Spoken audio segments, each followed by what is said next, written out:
నేటి అసమానతల సమాజంలో సమతాభావానికి దారి దీపం సావిత్రిబాయి పూలే అని పలువురు వక్తలు పేర్కొన్నారు. శుక్రవారం కాకినాడ ఇంద్రపాలెం గ్రామంలో అల్లూరి సీతారామరాజు సెంటర్లో మహనీయురాలు సావిత్రిబాయి పూలే జయంతి కార్యక్రమం ఐద్వా ఇంద్రపాలెం కమిటీ ఆధ్వర్యంలో ఘనంగా నిర్వహించారు.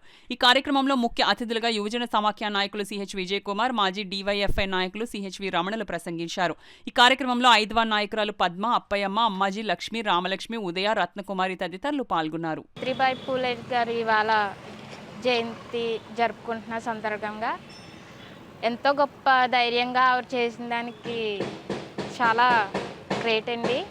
నేను చెప్పదలుచుకునేది ఏంటంటే మహిళలకు ఎలాంటి అధైర్యం లేకుండా ఆనాడు ఎంత ధైర్యంగా ఉండి అడిగేశారో ఎన్ని అవమానాలు జరిగినా అదే ధైర్యంతో మహిళలు నిలబడాలనేసి కోరుకుంటున్నాను.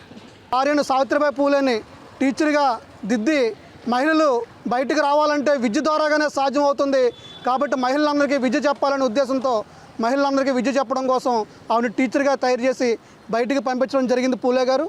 ఆవిడ కూడా అంతే నిశ్చయంతో ఆవిడ మహిళలకి చదువు చెప్పడం కోసం బయటికి రావడం జరిగింది. ఆవిడ ఆ రోజు ఉన్న ఆ ఊరిలో ఉన్న పెద్దలు ఆ సనాతన ధర్మం అంటున్నారు. ఈరోజు ఆ సనాతన ధర్మానికి కాపాడుకునే పెద్దల రోజు మహిళలు బయటికి రాకూడదు, మహిళలకు విద్య చెప్పకూడదు అని చెప్పి ఆవిడ బయటకు వస్తే పేడ నీళ్ళు జల్లడం కానీ విద్య చెప్పకుండా అడ్డుకోవడం కానీ జరిగింది. కానీ సావిత్రిబాయి పూలే ఎన్ని ఇబ్బందులు వచ్చినా మహిళలకి ఆ రోజు చదువు చెప్పారు. ఈనాడు గవర్నమెంట్ ఆఫీసుల్లో ఎక్కడ చూసినా మహిళలు ఉన్నారంటే కారణం సావిత్రిబాయి పూలే చేసిన కృషి.